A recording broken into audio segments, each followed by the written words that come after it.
Exactement sur le même principe, l'exercice 26, page 163. Donc, on va avoir deux figures qui sont symétriques, respectivement I donne O, J donne N, K donne M et L donne L. Et donc, à partir de là, on vous demande de citer les angles droits du quadrilatère MNOL. Alors, je vais reprendre le même code couleur que tout à l'heure. Je sais que l'angle LIJ est égal en mesure à l'angle IJK et mesure 90 degrés, comme c'est codé sur la figure. Je sais également que les points symétriques, c'est que L devient L. Je le mets en note hein, parce que j'aurais pas la place de faire toutes les phrases sinon. I devient O, J devient M, pardon, J devient M, oui c'est ça, et K devient, non, J devient N et K devient M. Excusez-moi, je parlais mal et j'articule mal. Or, argument massu, toujours, or la symétrie axiale conserve les mesures des angles. Donc, les angles symétriques ont la même mesure que les angles de départ. Ça signifie que bah, L devient L, I devient O, J devient N, donc LON est égal à LIJ, qui valait déjà 90 degrés.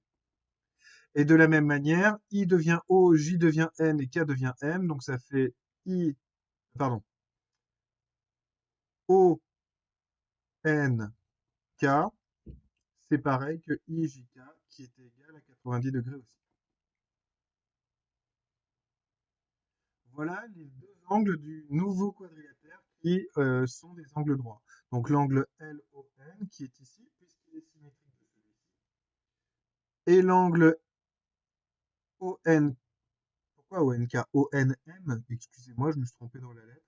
ONM, on va gommer ça, ce sera plus simple.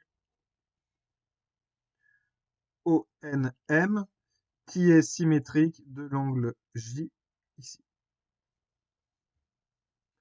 Bien, deuxième question, je vais en profiter, j'efface ce que j'ai fait apparaître ici. L'idée est la même, c'est-à-dire que on va se servir des idées qui sont ici, et le périmètre du quadrilatère MNOL, eh bien, ça va être le même que celui du quadrilatère IJKL, pour la bonne et simple raison que la symétrie axiale conserve les périmètres. Donc, ce qu'il me reste à faire, c'est calculer combien vaut le périmètre de IJKL. Je connais toutes les longueurs, donc bon, je vais peut-être pas le mettre comme ça. Le périmètre de IJKL, je vais le calculer en faisant une addition. C'est-à-dire que c'est IJ plus JK plus KL plus LI. Je rappelle que c'est le contour de la figure.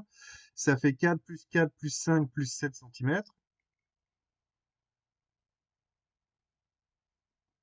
Et donc ça nous fait 20 cm. L'argument à citer, c'est, normalement, vous devez l'avoir en tête. Or, la symétrie